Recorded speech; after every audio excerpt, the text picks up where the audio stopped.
श्री सूरदास जी का मंगल में चरित्र। और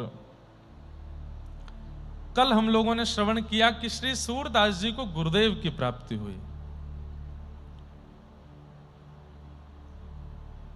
एक बहुत सुंदर पद है, दरबारी लो सदगुरु शरण में। महाराज जी, सरस निकुंज में कथा होती है जयपुर में, इतना प्रिय लगता है मुझे ये पद। वहां के एक आचार्य हुए सरस माधुरी शरण जी, उन्हीं आचार्य परंपरा में एक हुए। उन्होंने गजलें भी लिखी हैं और सुंदर सुंदर मतलब आधुनिक रूप में कई गजलें भी लिखी हैं और क्या बोलते हैं, ठुमरियां भी लिखी हैं। बहुत कुछ लिखा है, बहुत बहुत संग्रह है सरस निकुंज के पास, जहां गिरधर लाल जी का ब्याह हुआ है। मतलब हमारी जो श्री जी हैं वो वहीं से आई हैं। उनके यहाँ का एक पद है, तीसरा वो लो, ऊपर वाला लो। बस दो पंक्ति सुना रहा हूं, अच्छा लगता है मुझे।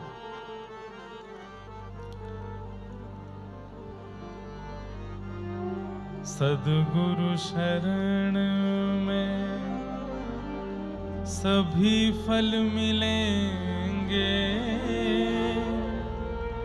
गुरु मिल गए तो युगल भी मिलेंगे।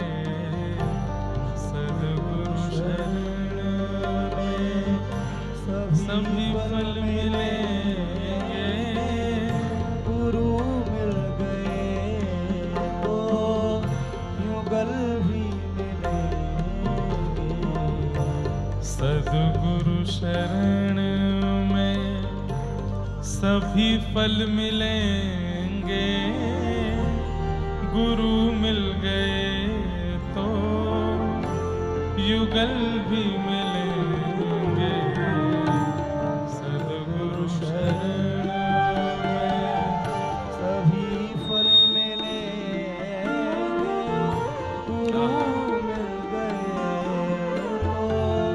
युगल भी मिलेंगे। 35 वर्ष की आयु में जाकर के श्री सूरदास जी महाराज को गुरुदेव की प्राप्ति हुई और गुरुदेव के रूप में श्रीमद् वल्लभाचार्य महाप्रभु मिले हैं। आज तक केवल दीनता के पद गाए थे, आज तक केवल शरणागति के पद गाए थे, केवल अपने आप को मैं ऐसा हूं, मैं हीन हूं, मैं योग्य नहीं हूं, केवल इन्हीं भावों से युक्त पद गाते थे श्री सूरदास जी। लेकिन आज 35 वर्ष की अवस्था में गुरुदेव की प्राप्ति हुई। गुरुदेव ने आज्ञा की, जाओ यमुना स्नान करके आओ। और यमुना स्नान करके जैसे ही कान में गुरु मंत्र दिया, ब्रह्म संबंध कराया और कहा सूरदास गाओ, और श्री सूरदास जी महाराज लीलाएं गाने लगे। जिस लीला का कभी अनुभव नहीं किया, जिस लीला का कभी श्रवण नहीं किया, वो लीला दिखने लगी सूरदास जी को। नन्हे से गोपाल जी हैं, नन्ही सी श्री जी हैं, श्री यशोदा मैया कैसे सुंदर रोका कर रही हैं, ये सब दर्शन सूरदास जी को होने लगा। मानो सूरदास जी के नेत्र सजल हो गए, चरणों में प्रणाम करके यही बात कह रहे हैं।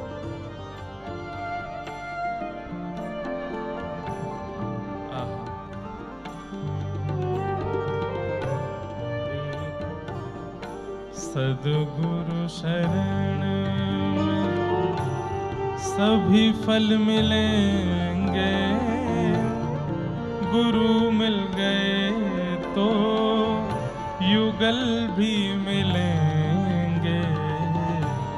सद्गुरु शरण में सभी फल मिलेंगे, गुरु मिल गए तो युगल भी मिलेंगे।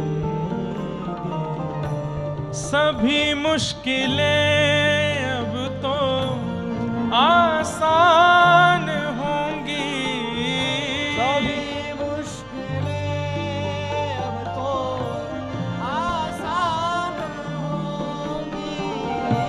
सभी मुश्किलें अब तो आसान होंगी,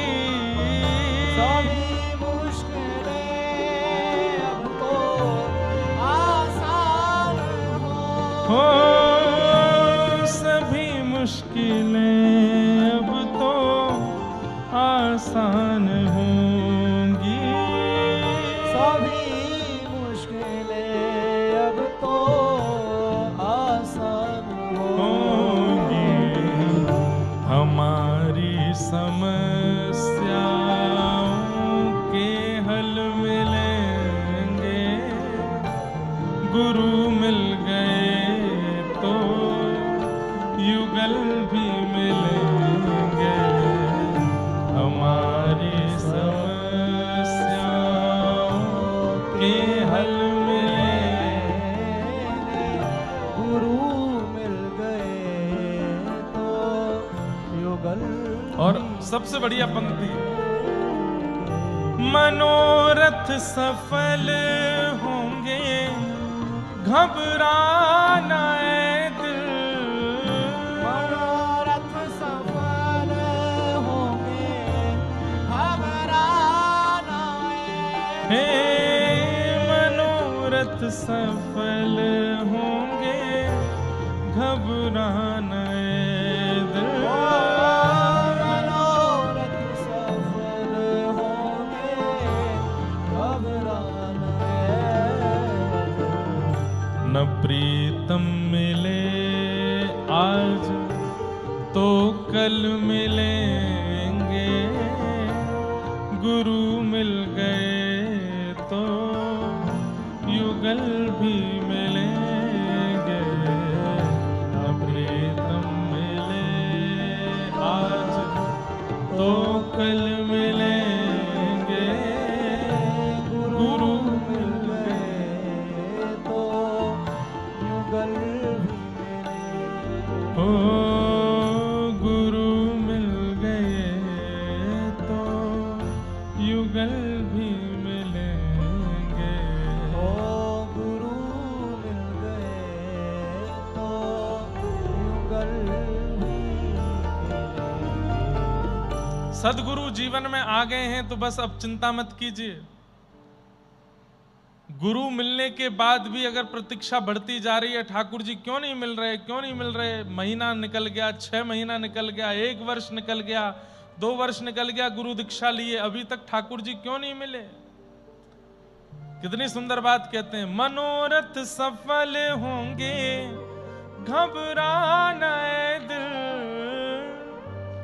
मनोरथ सफल होंगे, घबराना है दिल। न प्रीतम मिले आज तो कल मिलेंगे, गुरु मिल गए तो युगल भी मिलेंगे। महाराज जी, हमको तो हमारी गुरु दीक्षा की याद है। 2015 में जब पूज्य पिताजी महाराज ने गुरु दीक्षा दी, 20 जुलाई 2015, 12:30 बजे दीक्षा दी और 3 बजे हम व्यासपीठ पर बैठ गए। मतलब 12:30 बजे दीक्षा हुई और 2.5 घंटे के अंदर ठाकुर जी मिल गए, भागवत जी प्राप्त हो गए, व्यासपीठ मिल गई, कथा कहने को मिल गई, और आज तक मिलते ही जा रहे हैं, कम ही नहीं हो रहे हैं। सबसे पहले तो मिले कब थे, जब जन्म हुआ, कैसे ब्रजमंडल दे दिया, उसके बाद ब्राह्मण कुल में जन्म दे दिया, माता पिता ब्रजवासी, पिताजी कथा के वक्ता, फिर धीरे धीरे बड़े हुए तो वक्ता बन गए, उसके बाद फिर सेवा ठाकुर गिरधर लाल जी की प्राप्त हो गई। कितना दे रहे हैं ठाकुर जी, देते ही जा रहे हैं। और इन सब देने के रूप में 2 वर्ष पहले फिर दत्त धाम में कथा हुई। ये भी एक बहुत बड़ा अनुग्रह था। 1 मास की कथा यहीं हुई है और कहीं हो नहीं सकती है। योजना कई लोग बना रहे हैं, कई लोग कह रहे हैं, पर हो नहीं पाएगी। 1 महीने का कहीं समय निकल भी रहा होगा तो हम कहीं और देंगे भी क्यों, यहीं करेंगे, और कहीं क्यों जाएंगे। अगर कहीं निकल भी रहा होगा एक महीने का समय तो दत्त धाम ही आना है फिर, और कोई कह भी रहा होगा तो दत्त धाम ही करा लो, वहां अच्छा है, व्यवस्थाएं भी हमारे अनुष्ठान की हो जाएगी। तो ये बात तो सत्य है कि गुरु मिलने के बाद ठाकुर मिलते हैं, लेकिन यदि किसी को नहीं मिले हैं तो निश्चित है गुरु के प्रति अपराध किए बैठा है, इसीलिए भगवत अनुभव हो नहीं रहा है। महाराज जी कथा आती है, वैराग्यवती नाम की एक कन्या थी, बचपन से ही वैराग्य की बातें करती थी। घर में उसके पिता राजा, माता रानी, लेकिन माता पिता को भी ज्ञान उपदेश करती थी। 4 वर्ष की अवस्था में पिताजी से कहती है, पिताजी जिस राजगद्दी पर आप शान से बैठते हो, एक दिन आप भी चले जाओगे, कोई और इसका हकदार होगा। पिता बोले, बेटी ऐसी बात क्यों करती है, अपसगुन क्यों बोलते? बोले, सगुन को अपसगुन मान लिया गया, ये सबसे बड़ा दुर्भाग्य है हम लोगों का। हम एक दिन जाएंगे, ये अपसगुन नहीं है, ये तो वास्तविकता है, इसको अपसगुन क्यों कहा? पिता ने घर बना करके बाहर दे दिया, बोले तू महल में मत रहा कर, सबको ऐसी टोकती रहती है। और खुश हो गई, अपने ठाकुर की सेवा करती। बोले बहुत अच्छा है, घर परिवार से दूर एकांत में अपने ठाकुर सेवा में हूं। हे ठाकुर जी, कृपा करके जल्दी मुझे गुरुदेव दे देना, एक मेरे जीवन में गुरुदेव भेज देना। तभी एक चोर आया था नगर में, और वो चोरी करने के लिए उचित स्थान ढूंढ रहा था। वैराग्यवती के घर पहुंचा तो खिड़की से सुन रहा था, वैराग्यवती अपने ठाकुर जी से कह रही थी, अब बस जल्दी कृपा करके गुरुदेव मेरे जीवन में भेज देना। चोर ने सोचा ये बढ़िया समय है, सीधी सादी लग रही है, धोती पहनी, तिलक लगाया, गले में कंठी माला पहनी, और हरिनाम संकीर्तन करते हुए चोर पहुंच गया द्वार पे। अरे बहुत प्यासा हूं, भूखा हूं, कोई जल पिलाएगा, कोई भोजन कराएगा? वैराग्यवती ने देखा संत वेश में कोई आया है। ध्यान से सुनना, बहुत अच्छी कथा है। अरे महाराज जी, घर में पधारी है ना भीतर, मैं आपको कुछ खिलाती हूं, पिलाती हूं। अरे नहीं बेटी, प्यास तो बहुत लगी, भूख तो बहुत लगी, लेकिन मैं खा नहीं सकता। बोले क्यों? मेरा नियम है, मैं दीक्षा दिए हुए शिष्यों के हाथ से ही खाता हूं, उन्हीं के हाथ से ही पान करता हूं। अब मेरे दीक्षित शिष्य तो बहुत दूर रहते हैं, अब मैं भूखा प्यासा यहां पहुंच गया हूं, कैसे करूं, क्या करूं, मुझसे तो रहा नहीं जा रहा। चोर था। तो वैराग्यवती नेत्रों में आंसू भर लाई और अपने ठाकुर की ओर देखने लगी। ठाकुर जी, कितनी जल्दी सुनते हो आप, मैंने अभी कहा कि मुझे सदगुरु दे दो और आपने भेज दिए। तुरंत चरणों में प्रणाम करके बोली, आप मुझे दीक्षा दे दीजिए, मैं आपकी शिष्या हो जाऊंगी, फिर तो मेरे हाथ से जल पी लोगे ना। हाँ ये तो हो सकता है, तो दे दीजिए दीक्षा। कंठी पहना दी, मंत्र बोल दिया, कोई भी नाम बोल दिया भगवान का, और लाओ बेटी जल दे दो। जल ले आई। गुरुदेव आप मेरे गुरु हो गए, आज्ञा कीजिए, मैं क्या सेवा करूं?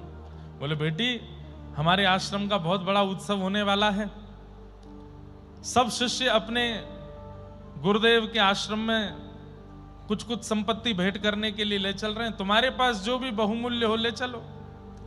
अब वैराग्यवती थेड़ी, उसने तो महाराज कुछ छोड़ा ही नहीं, सोना चांदी जितना था घर में सब एक जगह भर दिया। चलिए गुरुदेव आपके साथ, बेटी लाओ ये मुझे दे दो, मैं पकड़ लेता हूं। लेके चले गए। वैराग्यवती तो चरणों की ओर देख रही है, अपने गुरुदेव के प्रति पूर्ण निष्ठा, यही मेरे आचार्य, यही मुझे ठाकुर जी से मिलाएंगे। अब चोर सोचे कि यार ये तो पीछे ही पड़ गई है, संगी चली जा रही है सब जगह। अच्छा वैराग्यवती, अब भगवान से मिलने का समय आ गया है। बोले क्या करना पड़ेगा?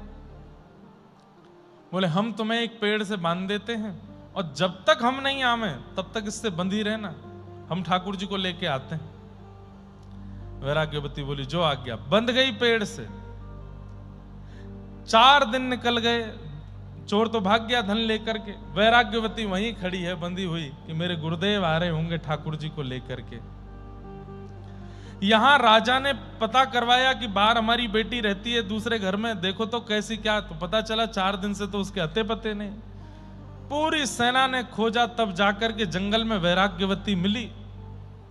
राजा ने कहा बेटी तू यहां बंदी है? बोले पिताजी छूना नहीं, मेरे गुरुदेव बांध के गए मुझे, और आप मत आइए यहाँ पे, आप चले जाओ, वो ठाकुर जी को लेके आ रहे होंगे, अभी मैं दर्शन करके निवृत्त होने वाली हूं। अरे बेटा ये तुझसे किसने कह दिया? कौन गुरु, कहां, क्या हुआ? ये सब कुछ नहीं है। नहीं आप विक्षेप मत डालो, मैं बस ठाकुर जी से मिलूंगी। अब पिता ने जाकर के एक संत से कहा, संत ने समझाया, वैराग्यवती नहीं मानी। और बड़े संत के पास गए तो एक साधु महात्मा बोले मैं नारद जी को बुला सकता हूं पृथ्वी पर, वो यदि समझा दें तो मान जाएगी। नारद जी आ गए, करताल वीणा लेकर के नारद जी सामने प्रकट हो गए। वैराग्यवती बोली, आप संभवतः भगवत हरिदास वर्य श्री नारद जी हैं? जी, बड़े, ये तो होना ही था। मैंने कथा में सुना है, नारदो देव दर्शन, देव दर्शन से पहले नारद जी का दर्शन होता है। अब ठाकुर जी का दर्शन होने वाला है, इसीलिए आप आए हैं ना? नहीं बेटा, इसलिए तो नहीं आया हूं, बल्कि मैं तुम्हें सच्चाई बताने आया हूं कि जिसको तुमने गुरु मान लिया है वो तो चोर है, वो तो चोर है। वैराग्यवती ने आंख बंद कर ली। नारद जी बोले, क्या हुआ? बोले, मेरे गुरुदेव के प्रति उल्टी सीधी बात बोलने वाला, उनके ऊपर आक्षेप करने वाला, चाहे नारद भी क्यों ना हो, मैं नहीं देखूंगी, चले जाओ आप यहां से। मेरे गुरु के प्रति आप चोर क्यों कह रहे हो? अरे वो चोर ही है। वैराग्यवती बोली, मुझे छूना नहीं, नहीं तो मैं आत्म अग्नि प्रकट करके जल के भस्म हो जाऊंगी और यहां से नहीं जाऊंगी जब तक मेरे गुरु नहीं आएंगे। नारद जी बोले, राजा तुम घबराओ नहीं, हम महादेव को लेके आते हैं, देवादिदेव महादेव आके समझाएंगे, उनकी बात तो मानेगी। साक्षात त्र्यंबकेश्वर भगवान प्रकट हो गए, सामने महादेव खड़े हैं और वैराग्यवती देख रही है, आप संभवतः महादेव हैं। हाँ देवी, बड़ी कृपा। ये तो होना ही था, पहले नारद जी, अब महादेव, अब जल्दी ही बस ठाकुर जी का दर्शन होने ही वाला है, इसीलिए तो आप सब आ रहे हैं। बोले, नहीं बेटा, हम इसलिए नहीं आए, हम तो ये बताने आए हैं कि तुम्हारे गुरु जी जो हैं वो चोर हैं। वैराग्यवती ने फिर नेत्र बंद कर लिए। बोले, मैं महादेव को भी नहीं निहारूं अगर मेरे गुरुदेव की निंदा करेंगे तो।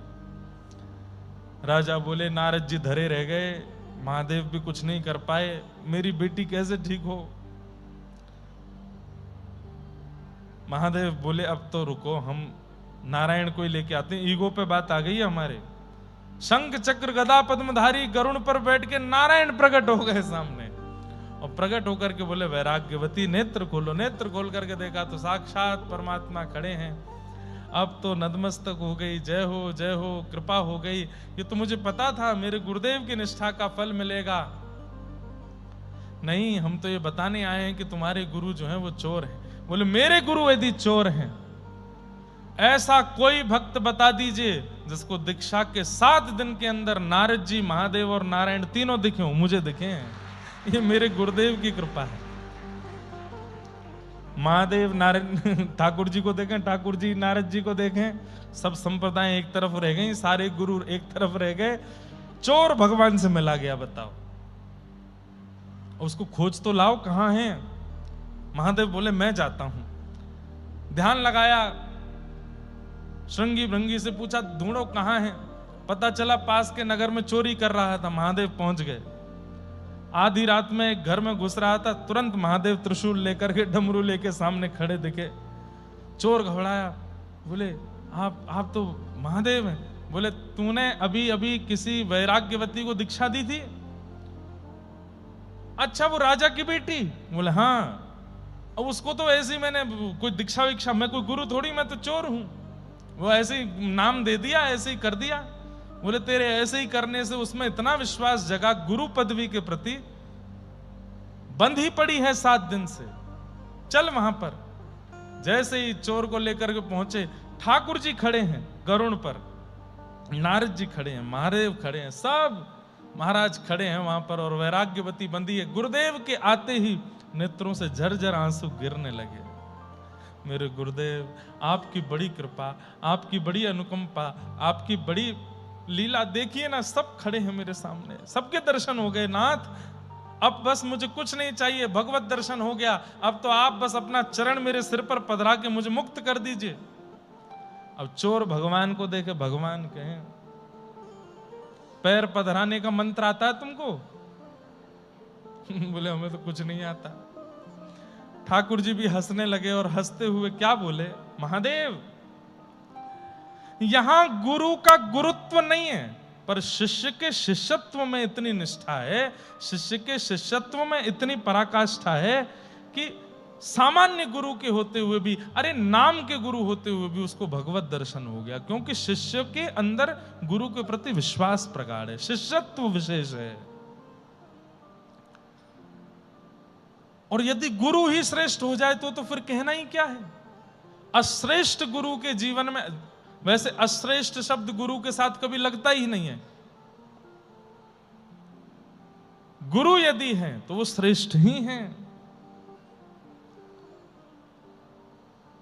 हर दिन गिना कीजिए दीक्षा के बाद कितने दिन हो गए शरणागति हुए, बस अब मिलेंगे, अब मिलेंगे, आज का दिन और देखते हैं, आज और देखते हैं, आज और देखते हैं, ऐसे करना पड़ेगा। और गुरु को परब्रह्म मानते हुए करते रहो। ये एक दिन प्रकट होंगे सामने, ठाकुर जी को आना पड़ेगा।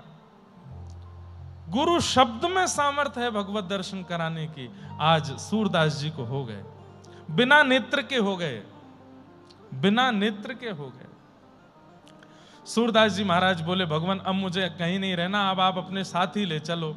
तो श्रीमद् वल्लभाचार्य महाप्रभु सूरदास जी को पहली बार लेकर के गोकुल आए और गोकुल में अपने सेवा के ठाकुर जी के दर्शन कराए। श्री नवनीत प्रियालाल जी आज भी विराजमान है नाथ द्वार में। एक हाथ में मक्खन है और एक हाथ में जो ये नीचे हाथ है लड्डू गोपाल जी के, जो हाथ में यहां पे ये तो मक्खन है, और जो नीचे हाथ है इसमें भी कुछ रखा रहता है, वो क्या है? मिट्टी का पात्र होता है ना, उसको क्या बोलते हैं? कुल्हड़। हमारे यहाँ कुल्हड़ बोलते हैं, और जगह सकोरा बोलते हैं, और क्या बोलते हैं? आपके यहाँ क्या बोलते हैं मिट्टी के पात्र को जिसमें जल आदि पिया जाए? हैं? नहीं, सकोरा ही तो बोलते हैं। तो श्री ठाकुर जी का जो नीचे वाला हाथ है उसमें आधी छाछ भरा हुआ सकोरा है हाथ में, और ऊपर वाले हाथ में मक्खन है, वो नवनीत प्रियालाल जी। और ये भेद भी सूरदास जी ने बताया। जैसे ही सूरदास जी को लेकर के गए हैं और कहा, सूरदास जी सामने हमारे सेवा के ठाकुर जी नवनीत प्रियालाल बैठे हैं, कैसी झांकी है जरा देख के बताओ। नेत्र नहीं है, मैंने कल बताया था, नेत्रों की पुतली भी नहीं है, आकृति भी नहीं है सूरदास जी के, केवल श्वेत श्वेत, आंख खुलती है तो बस सफेदी दिखाई देती है। और सूरदास जी गा रहे हैं, आहा।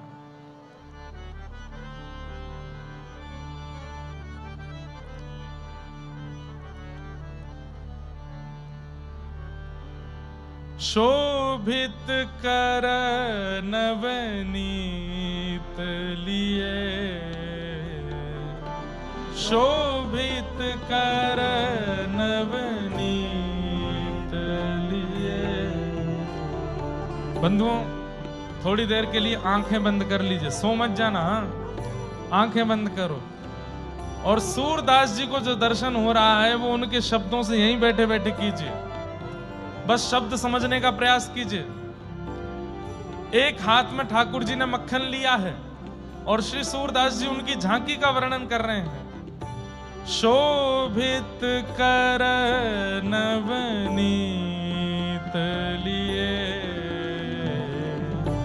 शोभित कर नवनीत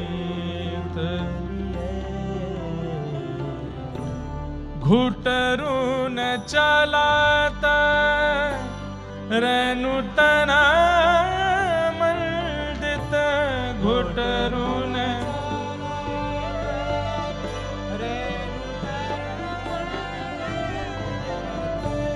घुटरू न चलाता रेणु तन मंडित,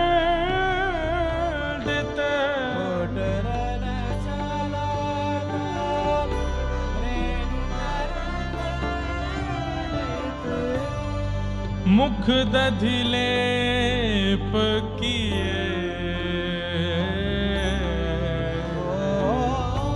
मुख दधिलेप किए। बंधुओं,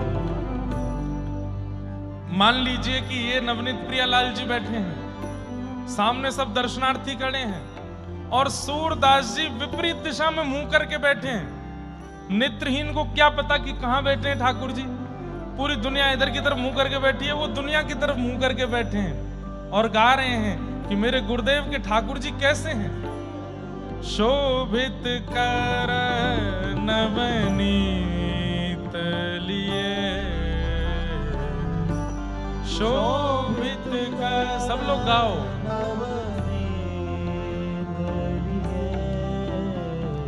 हे घुटरुन चलात रेणु तन मंडित, घुटने से चल रहे हैं, सारे अंग पर व्रजरज लगी हुई है, मुख दधि लेप किए, मुख गाल पर दही लगी है, नाक पर दही लगी है, माथे पर दही लगी है। कैसे सुंदर ठाकुर जी। शोभित कर नवनीत लिए, शोभित कर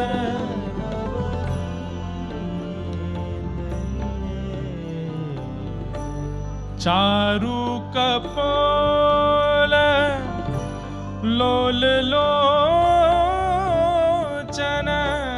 चारु कपोल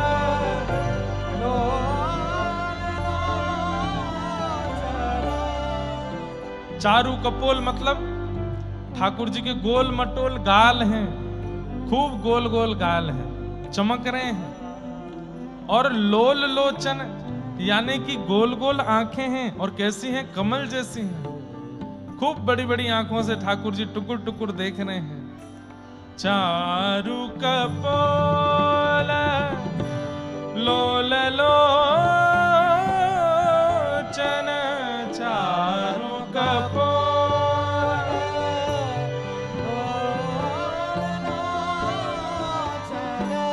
गोरोचन के तिलक किए,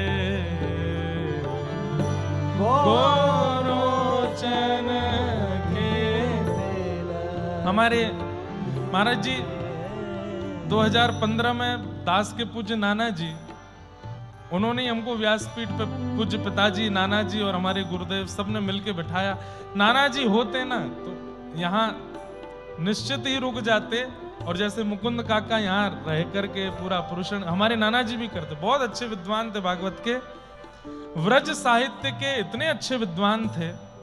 वे इस पर एक बहुत अच्छी बात कहते थे, बोले लाला यहाँ पे सूरदास जी कह रहे हैं गोरोचन तिलक किए। गोरोचन जो होता है वो गाय के माथे में होता है अंदर, और कभी कभी गैया के भीतर से गोरोचन निकल के आता है जिसमें इत्र जैसी सुगंधी होती है। लेकिन हमारे पूज्य नाना जी बोले अब गोरोचन समझाना मुश्किल होगा, लेकिन यहाँ जो झांकी बनती है कैसी, अभी थोड़ी देर पहले कह रहे हैं कि दधि मुख लेपत दही मुख पर लगा रखा है, और अब कह रहे हैं कि गोरोचन तिलक किए। तो इसकी झांकी कैसे बनती है? मैंने कहा कैसे बनी नाना जी? बोले यशोदा मैया अपनो श्रृंगार करे तो एक सफेद बिंदी लाल बिंदी, सफेद बिंदी लाल बिंदी, सफेद बिंदी लाल बिंदी, ऐसे पत्रावली बनावे, लाला रोज देखे और कन्हैया के मन में आवे जे मैया तो इतनी बढ़िया बिंदी लगावे, मैं कऊ दिना लगाऊंगो। सो आज ठाकुर जी दही हाथ में लेकर के और गौशाला गुटमुन गुटमुन चल के पहुंच गए, तो एक बिंदी तो दही की लगा रहे हैं और एक बिंदी गोबर की लगा रहे हैं, फिर एक बिंदी दही की लगा रहे हैं और एक बिंदी गोबर की लगा रहे हैं। तो दही गोबर दही गोबर दही गोबर ऐसे ठाकुर जी ने अपने हाथ से अपने मुख पर लगाई हैं। अच्छा, 1.25 वर्ष के हैं ठाकुर जी इस लीला में। 1.25 वर्ष का बालक कोई स्पष्ट बिंदी तो नहीं लगा सकता।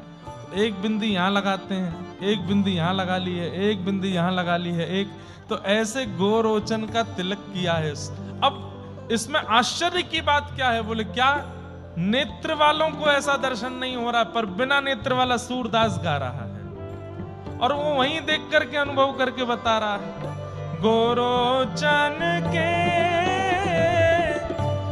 तिलक किए,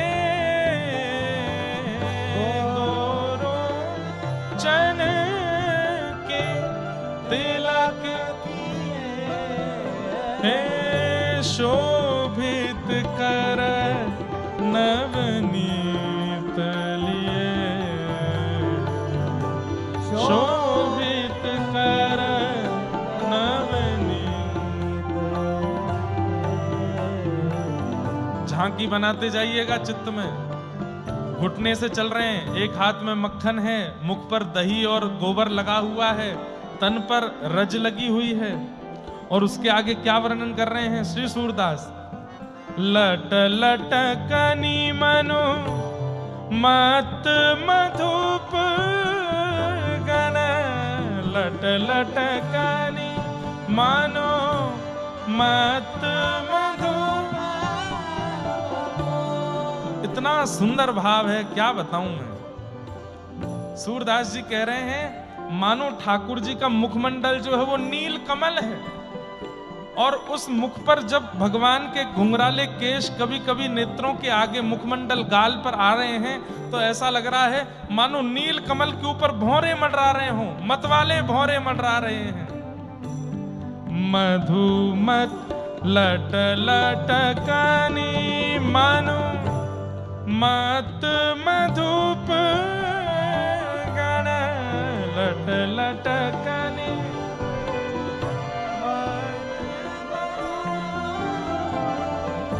मादक मधु ही पिए,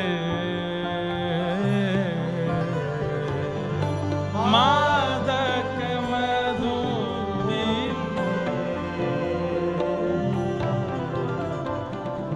बड़े बड़े केश हैं ठाकुर जी के, और बड़े केशों की अधिकतर बेणी चोटी पीछे बनाई जाती है, पर यशोदा मैया लाला की चोटी यहां बनाती हैं, सिर के ऊपर सारे बाल इकट्ठे करके यहां पे चोटी बनाती हैं। और जैसे ही ठाकुर जी मुख पर घी लगा के, दही लगा के, गोरोचन लगा के, हाथ में मक्खन लिए रज में लोटपोट होते हुए चल रहे हैं, तो केश तो अच्छे से बंधे ही हैं, पर वो अपने आप ही निकल रहे हैं, जानबूझ के निकल रहे हैं, और आकर के मानो ठाकुर जी के कपोलों का, ठाकुर जी के मुखमंडल का स्पर्श कर रहे हैं। लेकिन सूरदास जी कह रहे हैं भौरे मंडरा रहे हैं ऊपर, केश बार बार ऊपर आ रहे हैं, हट रहे हैं, आ रहे हैं, हट रहे हैं, लेकिन तभी क्या कह रहे हैं?